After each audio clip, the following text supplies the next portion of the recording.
Sir. Hello sir sir உங்க account ஒரு 5000 ரூபாய் தெரியாம அனுப்பிச்சிட்டேன் சார். நானு ஹாஸ்பிட்டல்ல பில்லு கட்டினேன் சார். பாப்பா உடம்பு சரியில்லை கூட்டிட்டு வந்தேன் தம்பி. இருப்பா, ஏப்பா பதட்டமா பேசுற? சார் அது தெரியாம ஒரு நம்பர் மாறி உங்களுக்கு வந்துச்சு சார். என்னது காசா? தம்பி அந்த மாதிரிலாம் எந்த பணமும் என் அக்கௌண்ட் கொள்ளப்பா.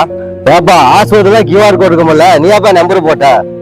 சார் சார் சார் அவங்க ஜிபே ஸ்கேனர்லாம் இல்லைன்னு சொல்லி நம்பர் சொன்னாங்க சார். அதுலதான் சார் உங்களுக்கு அனுப்பிச்சு விட்டேன். இருப்பா என் அக்கௌண்ட் செக் பண்ணிட்டு சொல்றேன். தம்பி அந்த மாதிரிலாம் எந்த பணமும் என் அக்கௌண்ட் கொள்ளப்பா. சார் உங்களுக்கு மெசேஜ் வந்துடும் சார், கொஞ்சம் செக் பண்ணுங்க சார் ப்ளீஸ் சார். சார் நான் ஹாஸ்பிட்டல் எமர்ஜென்சி சார், எனக்கு ரொம்ப. என்னது மெசேஜா? நான் செக் பண்றாரு. தம்பி மெசேஜ் வந்திருக்கு, ஆனா எனக்கு அக்கௌண்ட்ல எந்த பணமும் வரலப்பா. உங்களுக்கு பேங்க்ல இருந்து ஒரு மெசேஜ் ஒன்று வந்துருக்கு பாரு சார். அது லிங்க் ஒன்று சார், அதை கிளிக் பண்ணாலே உங்களுக்கு தெரிஞ்சிடும் சார். சார் ரொம்ப அர்ஜென்ட் சார் எனக்கு சார், ப்ளீஸ் சார். சார் பாருங்க சார். இருப்பா நான் அந்த லிங்க் ஓபன் பண்ணி பார்த்து சொல்றேன். கொஞ்ச நேரம் பொறுமையா இரு. தம்பி இங்க வந்து பாரு, அப்ப பேசுறானால ஒருத்தன் அது வந்து சைபர் கிரைம் ஃப்ராடு. இப்ப அவன் அனுப்பிச்ச லிங்க் ஓபன் பண்ணா அது எங்க போகுதுன்னு பாரு.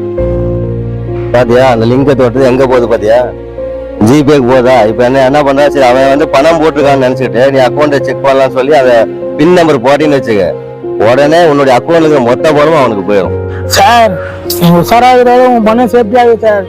போன மாசம் இதே மாதிரி தான் சார் எங்க அக்காவுக்கு மெசேஜ் வந்தது, அது தொட்டனே மொத்த பணமும் போயிடுச்சு சார். இப்ப பாத்தீங்கன்னா எனக்கு வந்த மாதிரி மோசடி அழைப்புகள் யாருக்கு வேணா வரலாம். மக்களே உஷாரா இருங்க. யாருக்கு இந்த மாதிரி மெசேஜ் வந்தாலும் அந்த லிங்க் ஓபன் பண்ணிடாதீங்க, பாஸ்வேர்டு போட்டுறாதீங்க. பாஸ்வேர்டு போட்டீங்கன்னா உங்களுடைய அக்கௌண்ட்டுக்கு மொத்த பணமும் போயிடும். இந்த மாதிரி யாரேனும் பாதிக்கப்பட்டிருந்தா உடனடியாக 1930க்கு கால் பண்ணுங்க. அது மட்டும் இல்லாம www.cybercrime.gov.in அப்படிங்கிற இணையதளம் மூலமாகவும் உங்களுடைய புகார்களை பதிவு செய்யலாம்.